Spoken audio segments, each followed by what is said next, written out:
This is Philosophy Bites with me, David Edmonds. And me, Nigel Warburton. Philosophy Bites is available at www.philosophybites.com. What is it to matter? And why does that matter? Rebecca Newberger Goldstein, author of a recent book on the topic, The Mattering Instinct, How Our Deepest Longing Drives Us and Divides Us, explains. Rebecca Goldstein, welcome to Philosophy Bites. It's great to be back, Dave.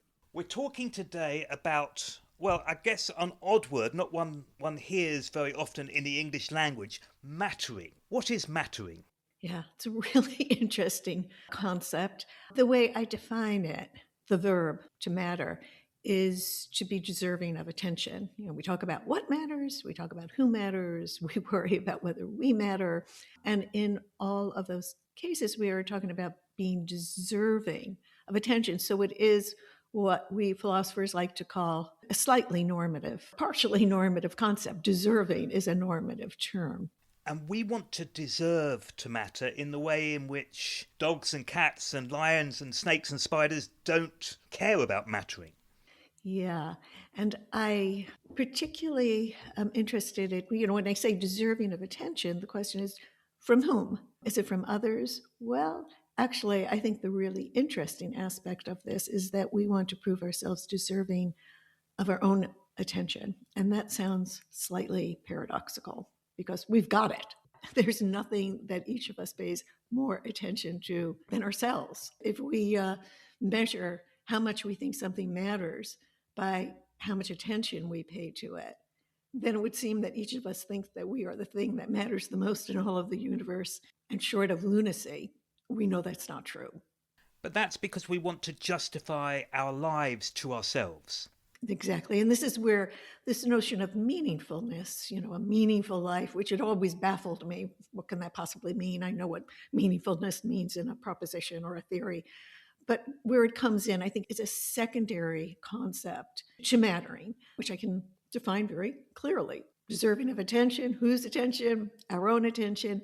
That means we have to, as you say, justify ourselves in our own eyes. This makes us normative creatures by our very nature, values-seeking creatures, totally different from all other species.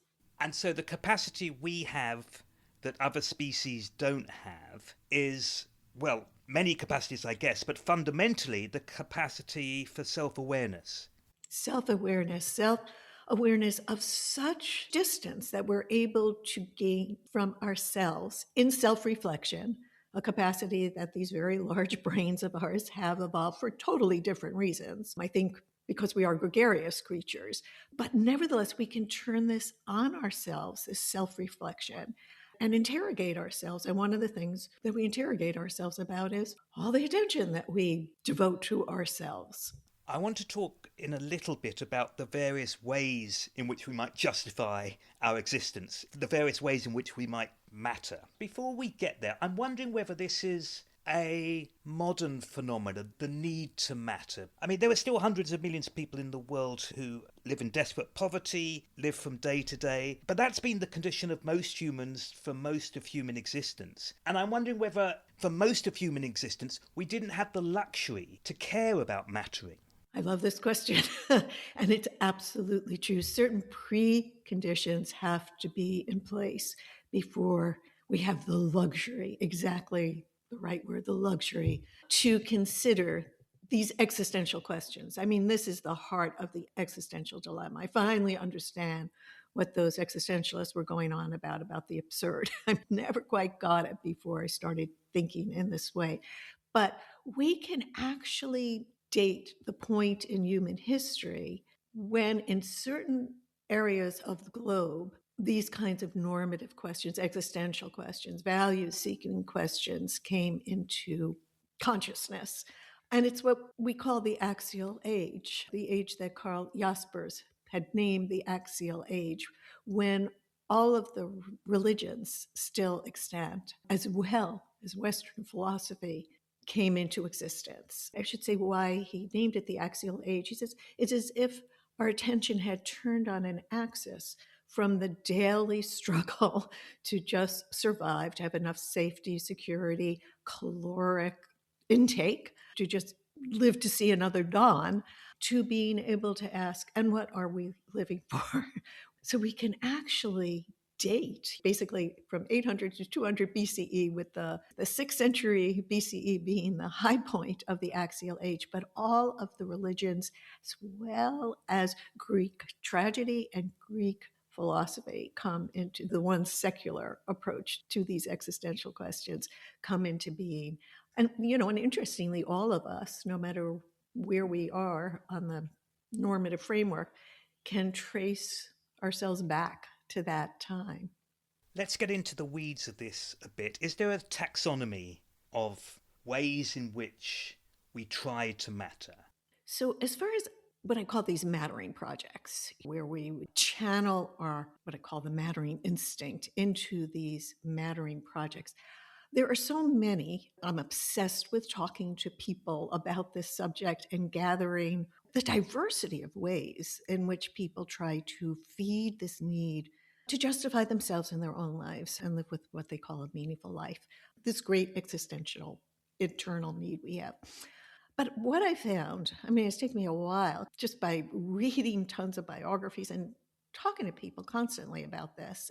What I found is that there are 4 major strategies that all of these different projects can fit into, and that by reasons of temperament, interests, culture, rando flukes of one's history, one tends to prevail in a person, although we can change over the course of our lives. I have, for example, but that there are 4 major strategies. It's open to falsification. This is an empirical generalization, and I'm always looking for falsification.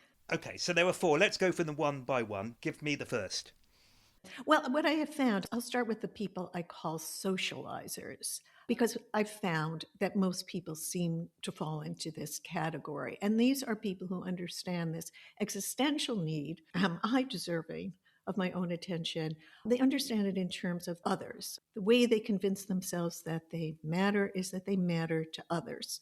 That's how most people seem to see it. In all of us, we all need to matter to others, have people in our lives who will pay us attention whether we deserve it or not. I call them my family, my friends, sometimes my colleagues.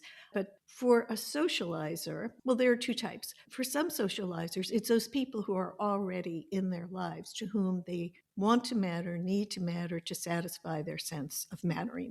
But there are socializers who need to matter to people who aren't in their lives. For example, those who want fame. And I found that a lot of young people I talk to, millennials and younger, that's how they think of mattering. They want to be influencers. They want to be paid attention to by tons of strangers. That's what it means to be famous. But you know what? It makes sense. If you want to ultimately convince yourself that you matter, the fact that a bunch of strangers are paying attention to you can be very convincing. And for some people, it works. And for some people, it turns out not to work. And that's true for all of these ways of satisfying our longing to matter.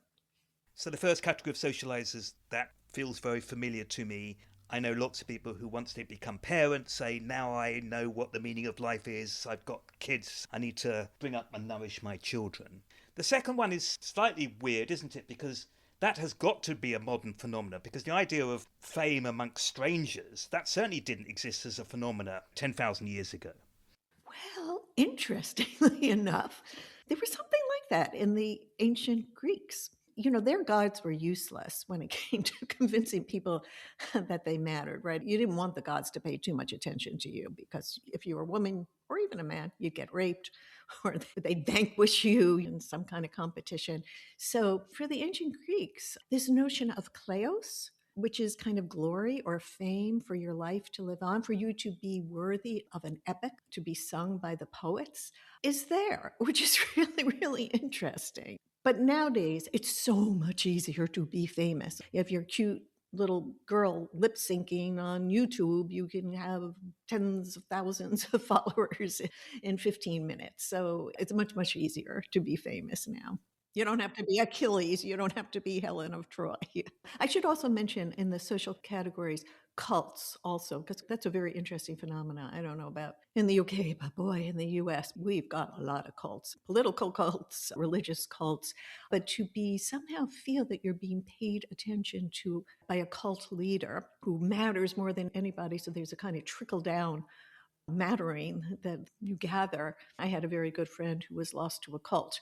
She was a great searcher, and when she found this cult leader, her existential needs finalized, were realized. So I just wanted to get that in because there are a lot of things that this explains. So that's social mattering, the first of the four categories. Give me the second one.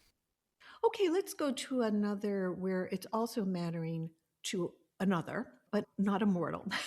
People I call transcenders who have a metaphysical belief that there is a transcendent being, whether they call it God or something more spiritual, but something beyond normal experience that is responsible for there being something rather than nothing, for the laws of nature themselves, a being whose mattering can't be doubted, and we matter to that being. And that's why we were created. So we were created purposefully. We're here because we were chosen to be here, meaning we have a role to play in the narrative of eternity. That is a very strong sense of mattering. And, all of the arguments, which I've been involved with, arguments against the existence of God and all of this sort of thing, that doesn't really get to the heart of it. There is this deep need we all share to justify our existence, to feel like we're not here for nothing. And this one, a kind of cosmic mattering, it doesn't get bigger than that, short of lunacy, short of thinking that you yourself are divine or something. It's really strong. And I think that explains the tenacity in the face of everything, in the face of evil, in the face of laws of nature that don't seem to leave room for this being. Nevertheless, it will persist, it will always persist. Philosophical arguments is not going to do away with this. And you say it doesn't get bigger than that. In the cause of that transcendental mattering, people are capable of killing. Exactly. They're capable of killing. They're capable of sacrificing their own lives. Just open the pages of the newspaper. And that really shows it's not the will to live that's the strongest thing in us. It's the will to matter. We'll sacrifice other lives. We'll sacrifice our own life in order to prove our own mattering, if need be. So transcendental mattering, social mattering. Give me the third category. The third category, I call it heroic strivers. You have certain standards of excellence in mind that you want to maybe not reach, but asymptotically approach, get nearer and nearer to, in order to reconcile yourself with yourself. These standards may be intellectual, they may be artistic, they may be athletic, they may be ethical. I'm very interested in people we could call saints, especially when they're not religious, pure ethical, heroic strivers. They very much fascinate me. But yes, these are the goals. This is what I have to do with my life. Scientists, poets, musicians, Olympic stars, they're the people about whom biographies are written. But I should say that it has to be heroic striving for the person themselves, which doesn't mean that they have to have great talent. So it's setting a goal that one values, maybe reaching in Britain grade 8 in the piano, getting under 3 hours in the marathon or whatever, setting a goal one values and attempting to achieve that goal. That's right, making progress towards it. Me, what is mine? I started life as a transgender. I was brought up very, very religiously. I lost that when I was 13 years old. And it was a real, what do I do with my life now? If I'm not living in order to obey the rule giver. And, it was okay. I want to know stuff.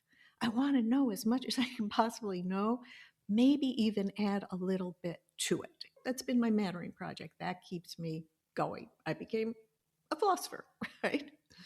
So that's your mattering project. I was going to ask you about that, but let's get to the fourth category. So we've had transcendental mattering, social mattering, heroic mattering, and competitive mattering. There are people I've spoken to, and they're the one group that become a little uneasy when I talk to them about their mattering.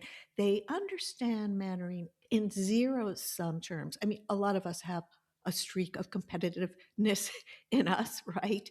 But this is how they understand mattering. When somebody matters as much, or Jupiter forbid, more than they, it feels like something is taken away from them. We see it in great display because many of our political leaders fall into this category, always having to prove that they matter. I'm thinking of one particular political leader.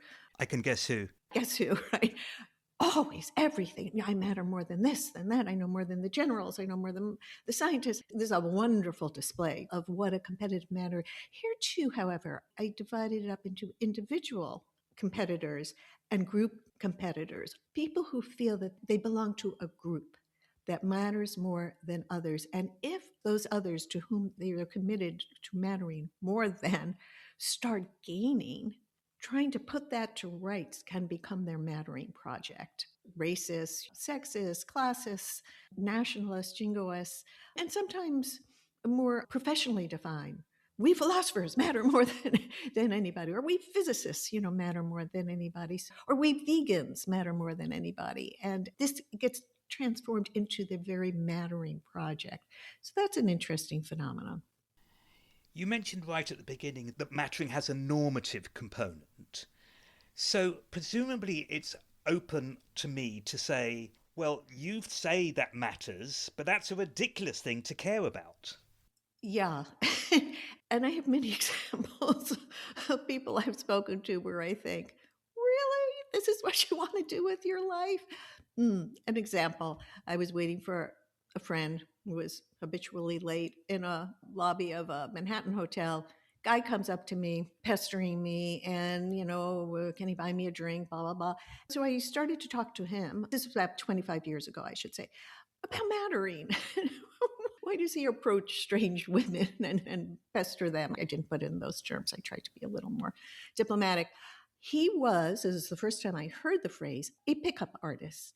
That was his mattering project. He had his statistics. He had his heroes. He had his books, which I then went and read, was so interesting to me. This was his mattering project. Do I think this is the best way to spend a human life? No. There is a normative element here. To want to be deserving of one's own attention is already deserving, is normative. And we, in caring about being deserving of our own attention, are normative creatures. I'm wondering, in fact, whether this is the role of the philosopher, because I love your categorization into different types of mattering, but that seems to me to be a project in a way for a psychologist. And the philosopher comes along and says, you're mistaken about caring about X, and what you should really care about is Y. Should that be the role of the philosopher? Well, for one thing, I do want to make clear that we all need this. There's something so deeply human in this need, even when it goes terribly wrong. I spoke to an ex-neo-Nazi, right, whose mattering project was to put the world to rights. That's how he thought of it. It was a normative project for him that these, what he had called in his Nazi days, mud people, were occupying the White House. How could the world have gone so wrong? And that the Jews were behind this. And so terrible moral errors being made on the basis of this great need that he certainly felt justified in, and that gave meaning to his life. I mean, it was a chaotic life before, and then it had purpose. It was meaningful. So I think it's really important, whether we're philosophers or not, to see this working and to understand what's going on, the better to fix it. But, distinctions can be made. This was not a good mattering project. I mean, for one thing, because I think there's an essential dignity to this aspect of all of us. We always hear talk of intrinsic dignity, of being human. I could never wrap my head around what does that mean? I understand dignity in Kantian terms, treat each other as autonomous, rational agents. But what does that mean, the intrinsic dignity? And I think there's a kind of dignity or something at least estimable in trying to justify yourself in your own eyes, even if it leads you to the worst of normative values, as it did this ex-Nazi. I think that the very fact that we have this instinct shows that we all do matter, that there's something about being a human that really matters. And that means that if your mattering project doesn't recognize that, if your mattering project is devoted to showing certain people, whether people in your life that you want to dominate or whole groups of people, that they don't matter as much as you do, you're making a mistake. You're erring. The fact is, in the philosophical, moral sense, we all matter. The mere fact that we so long to matter makes us matter. I believe that to be true. And so that's one way that our mattering projects can go very wrong. And in your own case, you said that you abandoned transcendental mattering and you took up learning mattering, the idea that the more that you learn, the better, and perhaps you can even contribute to the corpus of knowledge. And you've never had any doubts about that, so you remain convinced that this is a legitimate way of mattering. It seems worthwhile to me. I've certainly had doubts that I had anything to contribute. And that's another way that our mattering projects can fail us. They can fail us personally. They can make us feel like failures constantly. And I've often thought that that was true of my mattering project, but of just trying to at least learn everything and trying to fit it together coherently, even without making any contribution. That seems to me worthwhile. Knowledge seems to me of value. Justice, knowledge, compassion, beauty. These are things that are worthwhile if your mattering project is to either cultivate the appreciation of these things or maybe even to add to them. That's a good thing. And it might lead to a tremendous amount of frustration and disappointment. I mean, look at the Wittgenstein's life, the heartache, the misery that he went through, even though he contributed a great deal. And then he says at the end of his life, tell them I've had a wonderful life, because he was doing what he thought mattered and struggling. And that's what we're really after. We're not after happiness. Happiness is vastly overrated. We want to do something worth the doing. We don't want to have wasted our lives. Rebecca Goldstein, thank you very much indeed. It's a great pleasure to talk to you, as always.